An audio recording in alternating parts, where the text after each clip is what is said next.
too. The Yellow Bus Gang and the Yellow Bus Band. The Yellow Bus is here. Ôi cha của tôi cho YouTube, quả tôi cho nên vượt sư. Tôi vô lại cha là mua, tôi hù lại cha là mua, tôi hù vào trong nhà là mua, tôi hù về trong thầy là mua, tôi cứ trong mày là mua. Thầy mong của nhẹ nhẹ mu yếu số, lời để bỏ nhẹ số mu nung cái em mu yếu số ta li lon chơi này nó nè, cứ yếu tung thầy mong nó nếu mu yếu số thì số muốn đầu ya sa chấp lại nó nè, số nó phê chấp lại á, do có mu yếu nhá từ số anh dùng thì có chia trả ta chỉ có mu yếu nhá, từ số anh phê nè, do thảo có tăng cái là đạo yên chính trai ya có ta lúc nên cho xử lý nè, xử lý họ biết bỏ nè, đạo lần đạo chu là chu giờ lần giờ lên nè, để biết chọn sai mông, bỏ nhẹ số mông cái lò xóm mùi yếu số á, do thảo có mùi yếu số là có mua chỉ rõ mang đạo lên nó, có nhớ đấy có nè có gì, thảo nó có mà đi lo xa.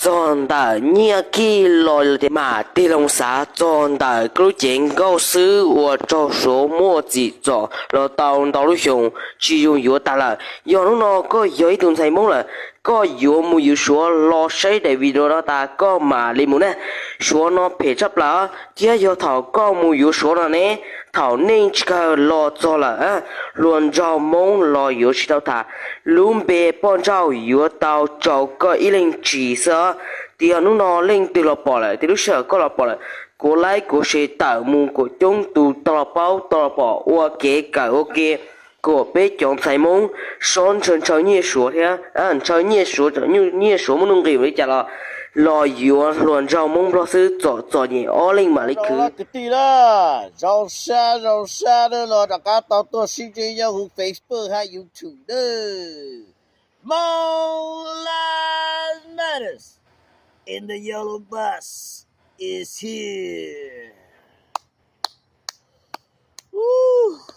Điều tao ý vào thì nó cũng chỉ khẩu tôi nói mấy gì nữa.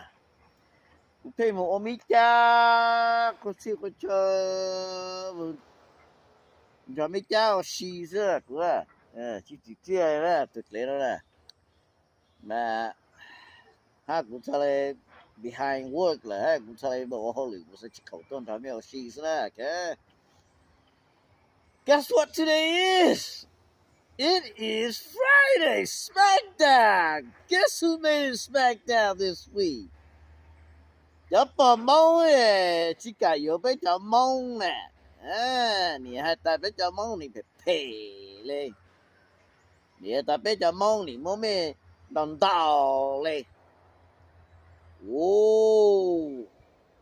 Ôi trời mà yếu số chung cho tao đó xưa hả?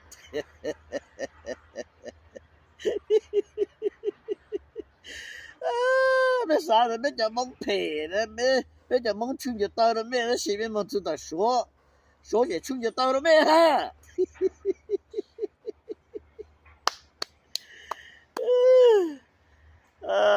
Jennifer Lee chơi yếu chủ mà nó từ số rồi thấu số này một chung số là còn nó mà chạy hào á chào ông có mối Nì hạt ta biết chào mong người Pena, y'all made it SmackDown this week, huh? Doesn't matter what country you're from, huh? Biết chào xã ta biết chào mong mà nì muốn mình nằm đầu lên biết chỉ cả yếu biết chào mong người ta gì mà shit man mình muốn yếu lì hay nì mà là một chú class á biết chào như một class đó cơ nhắn gì chứ luôn mà các bạn tôi cứ muốn nhớ kết lưu để mà chưa là kết lưu chụp công là tết ta hậu xưa đó kết lưu cho lên muốn bài slang thì có chúa nữa ít tụi bà mong phải nhắm mày hoa kỳ lại cho đó mà nhớ gì thâu kết lưu fucking thâu kết lưu bao tay kết lưu mới ban đầu nã cao ta thì chỉ số nó nhiều fucking TV screen flat screen TV Té sao nó bỏ tao từ ta sao nữa thì từ ta lá đó. Mấy này ta bây giờ mua phê mấy này mua mấy lần tao. Ta chỉ mà chú ta cái thứ chú công lại tao sư. Mà chú ta số chú cho tao sư. Mà chú ta nhá la thì chú cho tao hả sư. Nhãn gì sư là mà. Thọc cơ đó. Chắc cá crawl back to bây giờ mông xe mấy chả vô. Bộ đế có là. Trời ca yếu thổ bây giờ mông lấy chà là bây giờ bao nhiêu nè. Mấy mô chú lý lúc, mấy mô chú lý hải này lại chơi phê cha bây giờ mông rồi nè. Bây giờ mông chỉ này thì chẳng nắm mấy ý cho mấy chả bao nhiêu nè. Em mấy trẻ mông yếu lý hải này hả chị. Thổ cơ vậy mà là một chú chị. There's nothing we can do. Okay. Hồi ta bây giờ bây giờ mà bây giờ mấy chú ta là. Mấy chị mua hạt tàu cái tì. Hạt tàu. Chắc cái tì này cha tôi xí tôi hạt. Tôi hại. Mấy tôi chỉ là. Hồi mấy mua yếu lì hãy này xuống. Nhà làm là khít lưu mê chị. Bây mà chú ta là chúng ta tôi hại. Yếu tôi hại cho mấy tôi chỉ. Yếu tôi ba quốc kia. Chúng ta thì tôi ba là tôi hại chỉ là lưu. Yếu mấy mong yếu lì hãy nên chị. Thôi tôi lại ốp phê đó mấy chị mấy tua là sao. Lại ý là mỗi bên đầu tua là. Mỗi bên đầu lũ chê lũ nó là sự. Chúng ta thì tôi ba hai bên thực chỉ lên là họ bây giờ mau nói mà chạy tụi phê mà lấy cha là bây giờ phử cái tì bây giờ phử này cha bây giờ chạy thế bây giờ lấy tôi hai thì yêu cô bao chạy thế yêu cô bao nhông thế tụi bao nhông hết tụi bao chạy mà tụi nó tôi này phê sao đó họ bây giờ bỏ máu ở đó nó mua vô liền hãy nè chè cho lên tụi bỏ máu này mà tụi cười giờ thấu xuống là chung nó sao là mẹ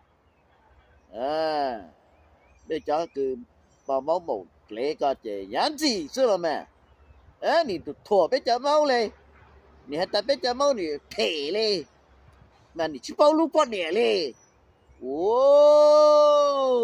đồ chú đó là hả chuyện mà sát cha bên đầu mấy cái bên Thôi lại có sao hả bố mình đầu của tuột nữa yếu chủ chọn rộng lên nè bây giờ mong xin này mà this is why we are made for you God made you for us not for the other race okay why do you think he made so many races for a certain group ba nó yếu chủ nhau nó ba nó yếu chủ nhau nó because they have different language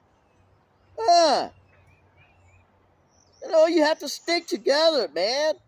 Bây giờ bỏ mong cái chỉ cả chỗ mình lấy bị cho bé ô lại, bây giờ một chỗ cho nhau giờ khít lú ô sự. What the fuck, man? Khít lú mình bom.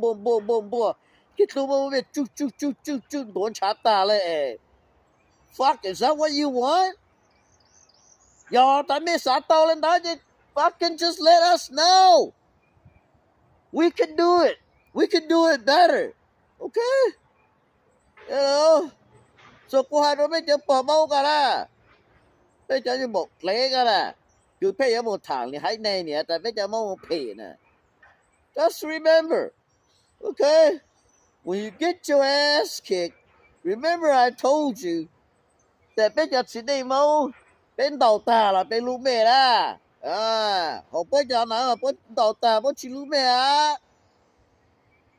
Bố use mê rồi lại tụt lễ sẽ là có cả chi ở lại con này nè.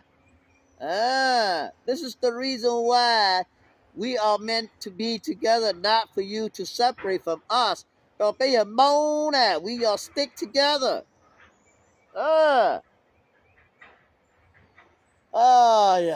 Ôi quả là cái bây giờ lòng có mâu nhau tới chầm lò do tại nhóc có chiếc có chơi có từ lề. Rong mà chạyอยู่mông. Chắc các mô yếu lý hãy này là giờ lấy chi lũ mẫu. Lấy chi lũ có lên bảo từ mong lũ có. Rồi nè. Chứ chơi tù mà chân lũ có xưa á. từ lâu phê đó có chị wow lại mà cả chú lấy sự nào luôn bây giờ bỏ mẫu đây đi đứng chú bây giờ chuyện này mẫu nè okay it's, you know karma's a bitch yeah you know I'm not saying that every race is bad that's she so đau cũng bụng đau mà老师给一把墨嘛住就是的 OK 就像我的这是啊cho em lòng con mong em muốn nhớ lòng con cho chỉ nên đi cài đi khá tại muốn nhà rồi đó chứ mà fuck cái bé plus show sẽ to divorce rồi đó so I don't know man OK bây giờ như một lễ cả chị ta luôn mà chú sẽ chị giản dị sự mà OK giờ tại you lose cho mong you start keep you have heritage you have culture ha you have bloodline peer là chị give the Hmong guy the first option. Okay? If that don't work out, then you can try the other race. Hồi giờ ta mẹ tôi tao chỉ chính này Hmong này là khi em muốn bây giờ chính này Hmong thua em muốn take it loose fuck mẹ sao chụp cho tao chứ à bây giờ bỏ lấy cái này motherfucker bitch nếu nói cái gì đó cái nó cũng to thà lại chả nhiều Hmong chả nhiều lòng con Hmong này thì thua bây giờ chính này Hmong chỉ cả yếu bây giờ chính nơi mau đó chỉ là thầu cờ đó hả chỉ mà xuống một chú mà kích lưu một chú mà gia la một chú cho nên là cái tin là cái I love you have a great weekend More lives matters and the yellow bus is here